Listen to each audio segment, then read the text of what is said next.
like, all right, one thing about this whole Biden thing is like, dude, I'm gonna lose my fucking mind if people keep trying to tell me that he has a stutter and that his brain's not melting, right? And then a bunch of people were like, oh yeah, but Trump's so much better. And I was like, get the fuck, yeah, okay, that kind of false equivalency is exactly what we need right now. That is exactly what I fucking need. I'm already going fucking crazy, right? But yeah, no, please, let's talk about how I think that Trump's brain is good by comparison. Yes, let's do that. That's productive. That's exactly what I'm fucking saying. God damn it.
Okay, All right. so I'm just going to go down the list in no particular order. So I was actually in DC last weekend, and I was like, man, I want because I was there when Trump was supposed to be coming back into office, right? That was like last weekend, according to Mike Lindell and the key people or whatever. There was no signs of anything like that. There's no Of course protesters or not. anything. Oh my god, no. No, not a single person was like Well, yeah, I mean, a after Trump they flag. watched all those people from, like, anybody high profile from the 6th get fucking thrown in jail for the rest of their lives, Yeah. no, it's not worth it. Well, I And don't then think they there's. booed him. They booed him at a rally. Oh yeah. Yeah. Well, all right. Yeah, we'll do that. So Unbelievable. yeah, he was at rally in Alabama, and he goes, I respect your freedom. I believe in individual You've rights got and your everything, freedoms. You've got but your freedoms. you got your freedoms. But I think you should get the shot. I I took the got it. shot. I did it. Everything's good. Everything's good. And it was just like, like it was just like a roaring crowd. It was the rabble. It was the harumphs. I didn't Yeah, get a harumph out of you. Like, yeah. that's fucking terrifying. Yeah. That's the scariest thing that's happened in a long time. Because if Trump doesn't even have these people anymore, oh my god, what a fucking nightmare. What that I can't say the words "what a fucking nightmare" without it being Steven Crowder's. Oh no, Sam Cedar, what a fucking nightmare! I can't say. I hear myself saying it all the time. Like, oh, what a fucking nightmare! And then I just, oh no, Sam Cedar, what a fucking nightmare! Yeah. I can't. I can't stop It's like myself. he kind of half expected it and half was surprised.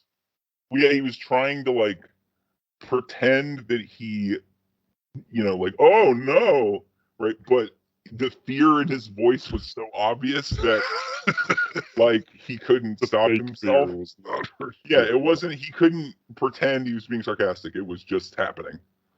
Uh, Oh, that was a great moment. it's. I mean, But it's anyways, yeah, fucking funny. yeah. I don't know if it's a good or bad thing that the Trump people at It's the rally. terrible. It's terrible. They are now loose. They are now they're unbridled. They have been set loose upon the rest of us. They have no North Star. There's nothing for them. Q is dead. Q's Ron Watkins, who spoke at that fucking Mike Lindell thing, by the way. Did you know that? Oh, I wanted to talk about the Michael Lindell thing. Yeah, but Ron Watkins, Q, otherwise known as Q, Ron Watkins, The Watkins, like 4chan guy or 8chan guy or whatever. the guy that was the 8chan mod who is definitely Q. Right. Definitely. I watched the documentary. Spoiler alert.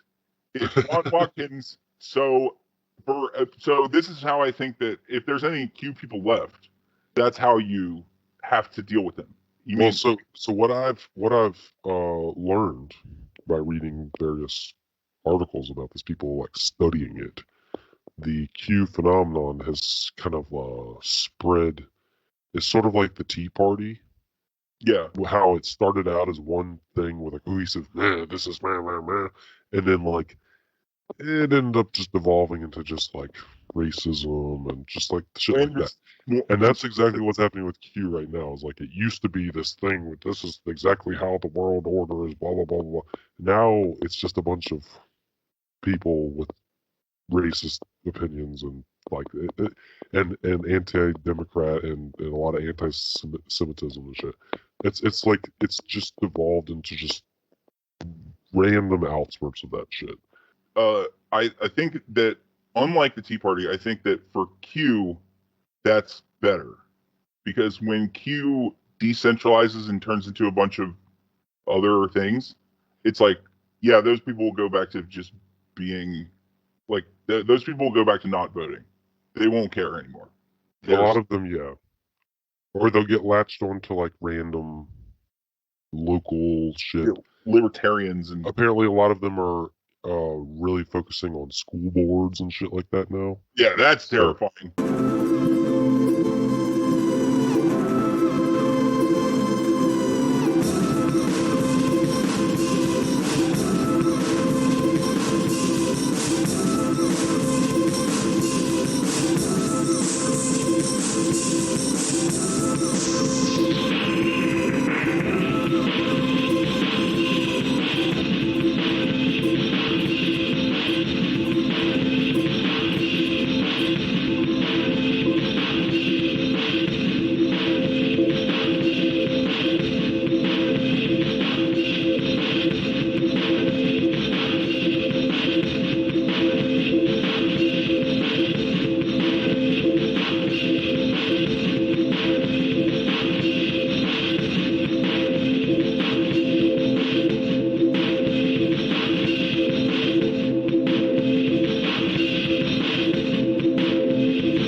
Like that's the thing, right? It's like this. If Afghanistan holds, right? If they don't start fear mongering, sending people back into Afghanistan, then that's a fucking like that's a big blow to anybody else who's gonna be like, oh well, there's nothing we can do, right? Like because it's like, nah, bullshit, man. One fucking pudding-brained motherfucker got us out of that. Like it's never mind. Two, Trump and Biden, two of the pudding-brainest presidents, right? Managed to do something that fucking that the smartest president and smartest and best and most good-looking president in the whole wide world didn't do, right? And the stupidest president before them, right, that had existed. I mean, you could argue Bush or Reagan. That's a, you know, you could either one, right? Yeah.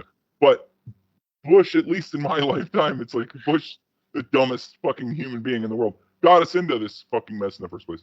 And could have gotten us out very quickly after. Yeah, and couldn't have got, like. Do you know? I mean, I don't know if you heard. Like, it definitely got kind of just washed over in the media because I think it got actually this info got released during the Trump years, so it was just obviously just who cares? Trump's happening right now, Right. but apparently Bush and the Taliban had an agreement where they were basically surrendering. No, the Taliban. December of 2001. Yeah, the Taliban right after the war started, or they gave them, like, they were like, "Hey, look, you want Obama or you want Obama? You want Bin Laden? We'll give him to you, right? You want you want whatever? Hey, whatever. Look, we're not even trying to, I'm not sure. We're not trying like they're not stupid. Here's what they said. They said we will surrender, but you have to give basically go real easy on our leaders. Like you can't execute them or lock them up at Guantanamo Bay. You got to like let them just be maybe small jail sentences or whatever, and then go on with their lives. Or whatever. They basically let them kind of go easy on them. And Bush and Rumsfeld and whoever else were like, no, we have to be hard on them. Yeah, because it was and never then about that. 20 fucking more years of fucking bullshit. And of course, that was their plan the whole time. Maybe not George Bush himself, but the people he surrounded himself with certainly didn't want to leave. They wanted to be there in Afghanistan and stay there. You know, I mean, there was a meeting. I read this recently. I can't remember where I saw this. There was a meeting back in like the 80s, back when George H.W. Bush was vice president. He met with like Pentagon officials and all those people. They basically laid out exactly what they're going to do in the Middle East for the next like 50 years, and we've been doing it ever since. And it's basically we need to have massive presence in the Middle East. We need to be, constantly getting involved in these conflicts anywhere we can, where we can start setting up bases and all this shit. And blah blah blah. Like, basically like a new form of colonialism or whatever you want to call it. But anyways, new world order. No new taxes. Read my dick. Well, no, and he's the one guy. Bush won when he was president, fucking said the words "New World Order." Like there is gonna be a new world. Like, and it's like, of all the fucking like whoever let him say that. It's unbelievable to me. Some speechwriter was like, "No, there's not going to be any problem with this. Go ahead, say it. It's fine." Well, I feel like the whole kind of like conspiracies of all that kind of started more after that than. Well, yeah, but I mean, my God, it's more like it's like using those words, anyways. Yeah, I mean, you sound like a fucking Bond villain, right? Well, that's like, exactly what he was. I mean, but what a weird thing to do. That's all I'm saying. This what like all this Afghanistan shit is just it's bringing up all these like feelings from when I was a teenager. Yes. Right. And you remember when they said that they attacked us on 9/11 because they hate our freedom? Oh yeah. And you hear people repeat that shit, and like I remember being like 13 and being like, the fuck does that mean? They hate us because of our free. I was like, no, that's not a thing.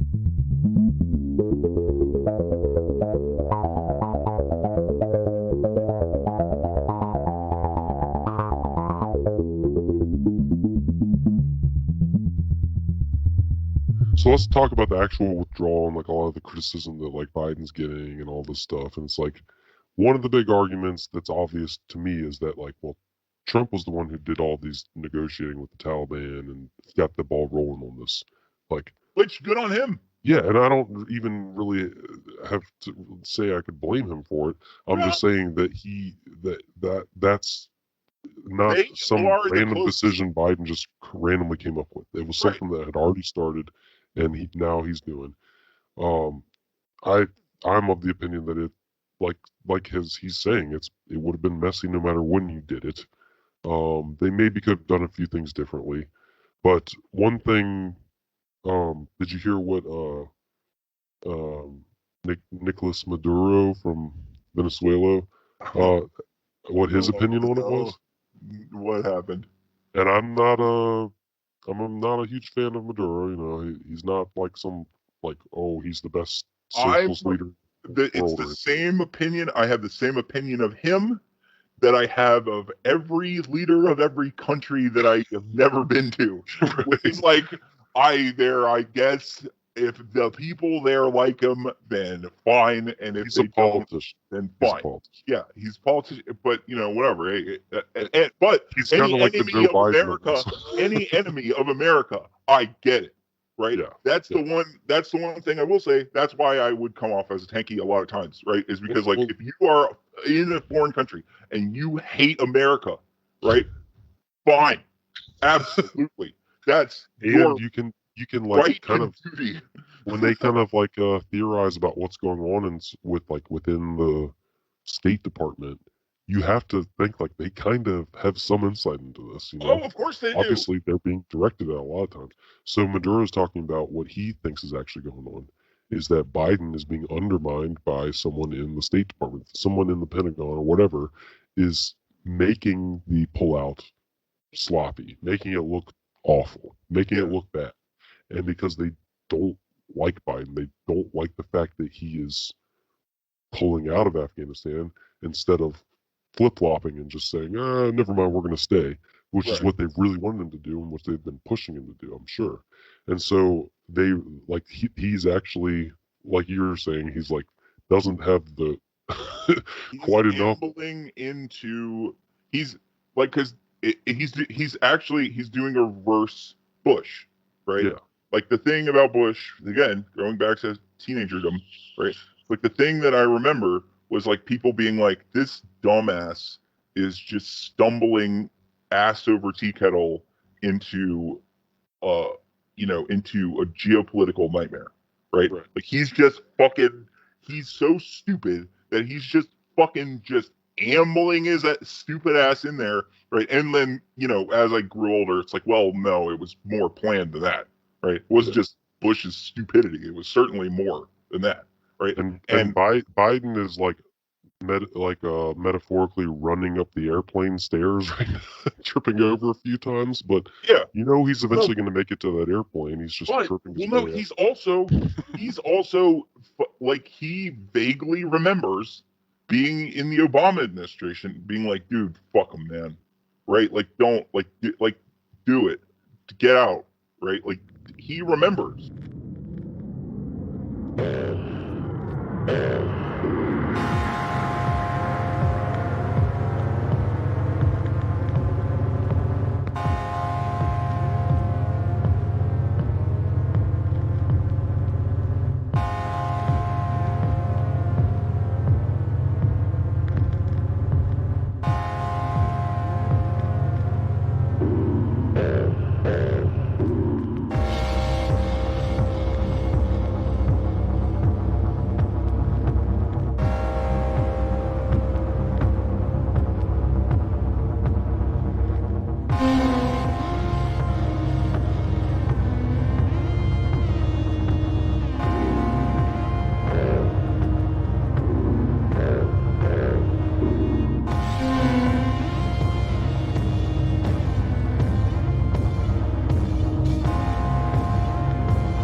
By the way, I got to tell you about some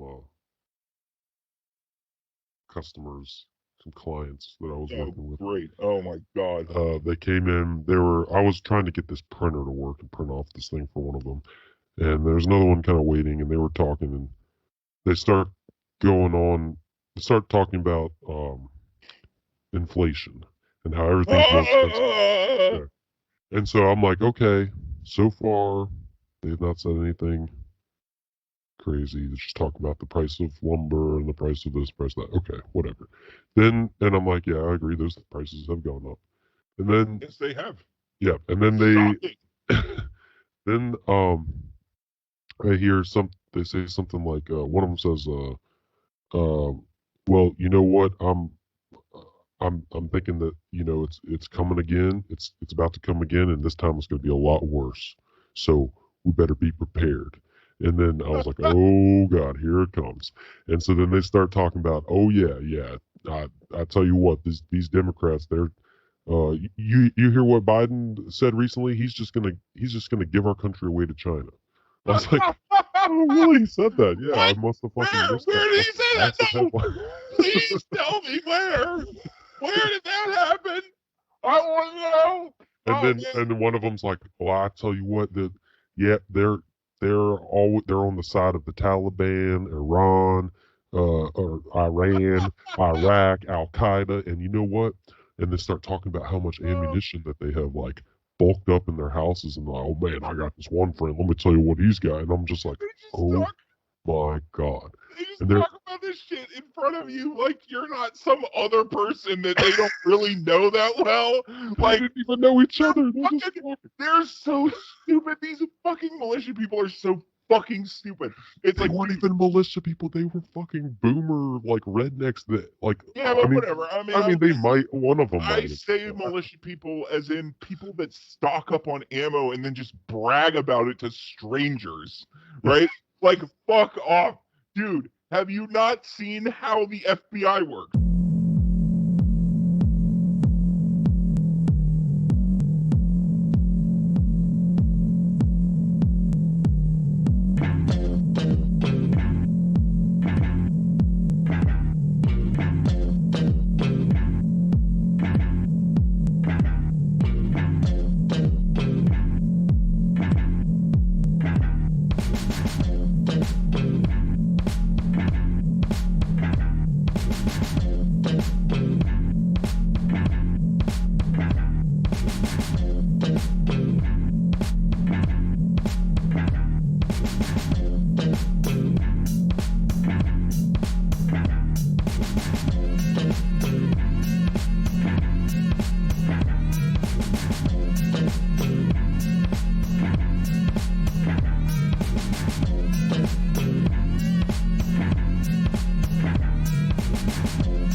Do you think 2024 will it be Biden running for re-election, or will it be open primary with Kamala being the obvious front runner? Kamala will not be the obvious front runner of any ever. Well, the media will frame it that way endlessly. No. You know they will. I don't think so. I think that everyone collectively, including the media, knows that Kamala Harris is a weird robo person and that people think she's weird. And they will be like, there will be people that bemoan the fact that a BIPOC person, is going to eat shit. But it already happened. She dropped out before any votes happened. Right? Because she was losing California California by 3 or 4 other candidates. She was like 5th place in California or some shit. In her home state, where she definitely has the most support. I mean, wow. Yeah, just not a. Honestly, I see mathematically why they chose her to be the VP for Biden, but man, in the long term, was that a shitty decision because she just does not have that. She's Whatever. she's the left Sarah Palin. Or the Democrat Sarah Palin. Because this is why I say that. It's not that she's anywhere close to being as insane. It's that they were like, hey, we need shit. All right, we need a woman. Oh, it'd be great if she was black. It'd be great if she was black. Yeah. Okay, but it has to be a woman. Has to be a woman. Mm-hmm. But other than that, what else? What about Kamala? She poses no threat to anyone. Yeah. She will do whatever she's told. They had a lot of people. She will go to Guatemala and be like, don't, shush, stop it. And then we will be able to broadcast that and just make her look like a heartless, horrible nightmare person. But actually, now that I think about it, the way the Biden administration has been like delegating her all the worst tasks, all the worst things. Yeah, you have to deal with cleaning up the border, and securing her election, stopping voter suppression, all this stuff. And like, what the fuck? She can't do anything for that. VP is. You can't do fucking shit without fucking Biden signing off or the Pentagon signing off or whatever the fuck. Yeah, Congress. and she can't do anything. Or she would have to be one of those like LBJ people where it's like she would have to be able to like pull her fucking dick out and flop it on the table and be like, you're gonna fucking do this or I'm gonna fucking kill you, right? And she's not that person. She can't. Well, yeah, she doesn't have that kind of weight in the Senate like LBJ did, or whoever, right? Yeah. Like Dick Cheney or something, right? It's like you have to be able to push people around, right? And one thing that Kamala Harris is bad at doing is talking without a script. That's her biggest weakness. It's like when she goes off script, it's awful. And everyone can tell, and it's just, and so if you're you can just listen to her babble on until she stops and then be like, yeah, we're not going to do any of that. And so bye. Right. Like it's like, whereas, LBJ would take a shit, like, and fucking, he'd take a shit and then get really close to your face and he like smelled bad and he was intimidating. Right. Mm-hmm. Like it was just raw intimidation. Listen, your own pass this or I'm going to fucking cut your goddamn nuts off. He said that shit. That shit. It's reported that that's what he said. Well, it was a different time. Yeah, but I can't see any like senator or VP of the modern era saying that kind of shit. I mean, Dick Cheney shot a guy in the face, and the guy that he shot in the face apologized to him.